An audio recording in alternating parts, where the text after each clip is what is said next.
Thank you, Mr. Speaker, sir. And I would also like to thank Principal of Pune. Mr. Speaker, sir, the Health and Safety at Work General Workplace Conditions Amendment Regulation 2021 was enacted after consultation with the employers and workers representatives on the 8th of July 2021.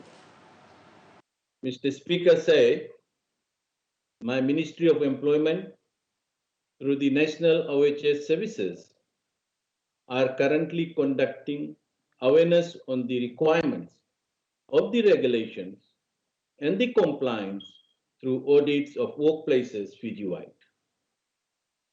Mr. Speaker said, printed materials are also distributed to the employers and workers for reference to highlight the key date for compliance and their obligation under the amended regulations. Mr. Speaker said, the main objective is to protect employers, workers, including others, from any risk of COVID-19 or related disease transmission at the workplace. Mr. Speaker said, through the virtual training, we were able to reach out to our key workplace stakeholders, such as the Fiji Employers and Commerce Federation, the Fiji Trade Union Congress members, and the Fiji Human Resources Institute, representing more than 80 companies to date.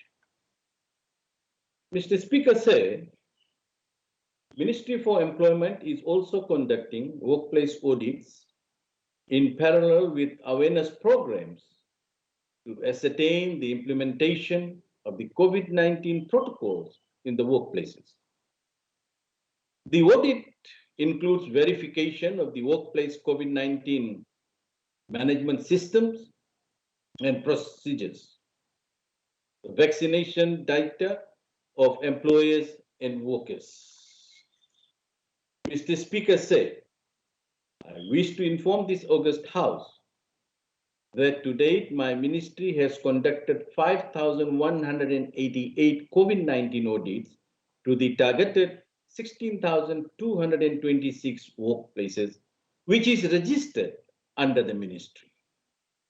Furthermore, Mr. Speaker said, 1,208 employers and 66 workers were identified during the survey to be exempted or seeking exemption from vaccination through Ministry of Health and Medical Services. Mr. Speaker, I wish to reiterate that it requires our collectively effort as we continue on our path towards maintaining a safe work environment, healthy workforce, and quick return to economic recovery. I thank you, Mr. Speaker,